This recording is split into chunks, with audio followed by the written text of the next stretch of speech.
In 1968, Mexico's economy was flourishing. They were experiencing an economic boom called the Mexican Miracle.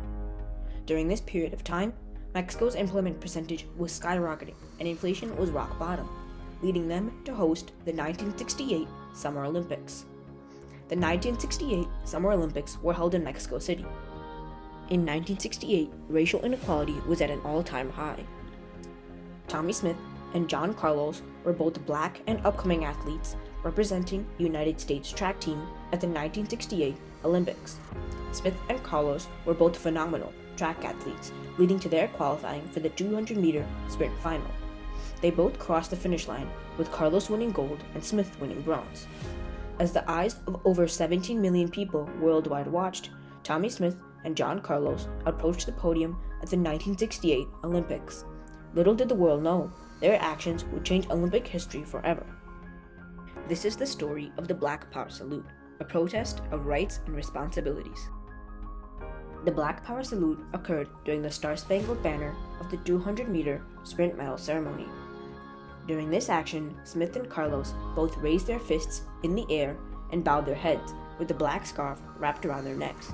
They also wore beads, an Olympic Project for Human Rights pin, and refused to wear shoes, and rather wore black socks. Smith and Carlos had the right to perform the Black Power Salute, as per the rights protected by the First Amendment and Articles 19 and 20 of the UDHR.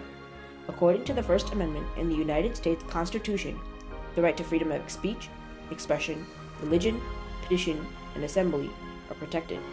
Articles 19 and 20 of the Universal Declaration of Human Rights, UDHR, state the right to freedom of speech, expression, and peaceful assembly.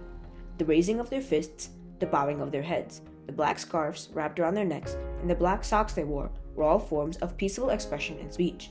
None were directly hurt or injured as a result of the actions of Smith and Carlos, further proving the Black Power Salute was peaceful. Smith and Carlos had the responsibility to perform the Black Power Salute to represent Black Americans and honor Martin Luther King Jr. despite the consequences. In 1968, the civil rights movement was occurring in the United States and was a fight for the basic rights of Black Americans, such as being able to sit anywhere on the bus. An expansion of the Civil Rights Act of 1964 was signed by President Lyndon B. Johnson in 1968.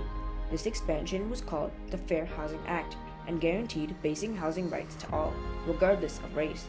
Smith and Carlos had the responsibility to empower Black Americans during the civil rights movement, a movement that led to the passage of the Fair Housing Act.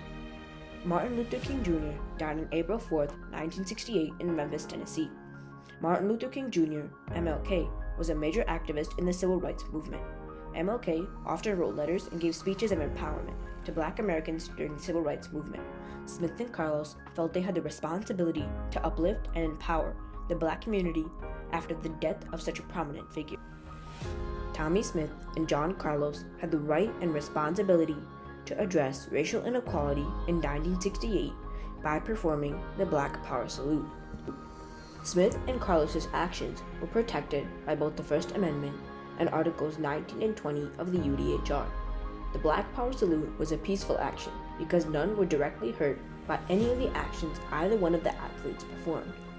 Smith and Carlos had the responsibility to perform the Black Power Salute in response to the death of Martin Luther King Jr., a major and influential activist in the ongoing civil rights movement. They had the responsibility to uplift and empower the Black community after the loss of such a prominent figure, despite the consequences. They had the responsibility to address the racial inequality of 1968. Racial inequality was at such a point that legislation was passed to address it, specifically the Fair Housing Act of 1968, furthering their responsibility to perform the Black Power Salute. Smith and Carlos had the right to perform the Black Power Salute under the First Amendment of the United States Constitution and Articles 19 and 20 of the Universal Declaration of Human Rights. Their silent but powerful gesture, raising their fists and bowing their heads, was a peaceful form of expression that did not cause harm to any specific individual, furthering their right under constitutional protection. Additionally, Articles 19 and 20 of the UDHR protect the rights of freedom of opinion, expression, and peaceful assembly. The UDHR is a document created by the United Nations consisting of over 30 articles, providing rights to all humans worldwide. Smith has explicitly stated that their salute was a symbolic fight against racism. It was a chance to heighten the idea that we must eradicate stupidity called racism. Their salute was a non-violent gesture, as neither one of the actions the athletes performed caused direct harm to anyone, showing that the Black Power salute was protected by both the U.S. Constitution and the UDHR. Tommie Smith and John Carlos had the responsibility to perform the Black Power salute in response to the assassination of Martin Luther King Jr. in 1968. At the time, the civil rights movement was at its peak in the United States. It was a fight for the basic rights of Black Americans, such as the ability to share public spaces equally with white Americans. MLK was a leader in this movement, dedicating his life to the pursuit of racial justice. His death was a devastating loss, not just because his powerful speeches and actions were lost, but because his leadership had been a driving force behind the movement. King's influence extended far beyond just words. He met with world leaders, advocated for groundbreaking legislation like the Civil Rights Act of 1964, and endured more than 30 arrests for his activism. Even in jail, he continued to inspire, writing letters such as the famous letter from Birmingham jail, which empowered millions. Despite relentless opposition, he never wavered in a fight for equality. In the wake of his assassination, Smith and Carlos felt compelled to carry on his legacy, leading to their decision to choose their platform of the 1968 Summer Olympics. They rose their fists in solidarity with the Black community, despite the severe consequences. Their silent protest led to immediate backlash. They were shunned by the International Olympic Committee, the media, and their own country. The Olympics were sought to be a place free of politics. However, at the 1938 Olympics, this claim was shown to be false. These Olympics were held in Berlin, under Hitler's rule. A German wrestler, Warren Seelenbinder, refused to perform the Nazi salute after finishing fourth, and was arrested in 1942 and later beheaded for treason. At this moment, the International Olympic Committee, IOC, had broken their claim of the Olympics being an event sought to be free of politics. With the removal of Smith and Carlos, their claim was once again broken. Smith and Carlos' athletic careers were also ruined. They were banned from all national and international competition for life. Not only that, but they were also stripped of their medals. The impact of their actions extended far beyond their athletic careers. Smith's marriage ended due to the immense stress, and had to resort to teaching at a school to make a living. Carlos's wife tragically took her life 4 years later, and Carlos had to resort to washing cars to simply put food on the table. In the absence of MLK, despite the personal and professional sacrifices, Smith and Carlos upheld their responsibility to stand for justice by performing the Black Power salute. Smith and Carlos had the responsibility to perform the Black Power salute in response to the severe racial inequality of 1968. Their protest was not just symbolic, it was a necessary act of empowerment in a time when racial justice was severe and often met with violence. That same year, the Orangeburg Massacre at the South Carolina State College highlighted the brutality faced by Black Americans. What began as a peaceful protest of 200 students escalated to South Carolina police wounding over 28 students and killing 3. This tragic event underscored the magnitude of racial inequality and the urgent need for change. In response to such acts of violence and discrimination, President Lyndon B. Johnson signed the Fair Housing Act of 1968, marking a critical step towards providing equal rights to Black Americans. By raising their fists on the Olympic podium, Smith and Carlos fulfilled their responsibility to call attention to these injustices.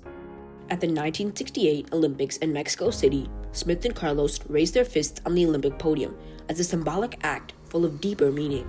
Their peaceful protest was protected by the First Amendment and Articles 19 and 20 of the UDHR, giving the athletes the right to perform it. These documents protect the freedom of speech, expression, opinion, and peaceful assembly. Their salute was peaceful because none were directly hurt as a result of it. Racial inequality in the United States was so severe at the time, with police brutality targeting Black Americans. When the athletes raised their fists on the Olympic podium, it was a stand against the racial inequality of 1968. In response to the severity of Black oppression, President Lyndon B. Johnson signed the Fair Housing Act of 1968 into law. This act was one of the first major steps towards achieving equal rights for all. If President Johnson responded to racial inequality, Smith and Carlos also carried the responsibility to perform the Black Power salute. Martin Luther King Jr. died on April 4, 1968. His death was not just felt by those participating in the civil rights movement, but by all in the nation. King's influence went far beyond words and actions. He often pushed for legislation that gave equal rights to Black Americans, such as the Civil Rights Act of 1964. He often faced consequences for his actions, but still continued to persevere. Similar to King, Smith and Carlos faced severe consequences to both their personal and athletic careers. They were kicked out of the Olympics, suffered divorces, and even lost loved ones in the process. The athletes had the responsibility to uplift and empower the Black community after the death of King Jr. and continue his legacy through their actions despite the consequences. The Black Power salute was much more than it seemed. Their actions had a deeper meaning, actions that were a matter of rights and responsibilities.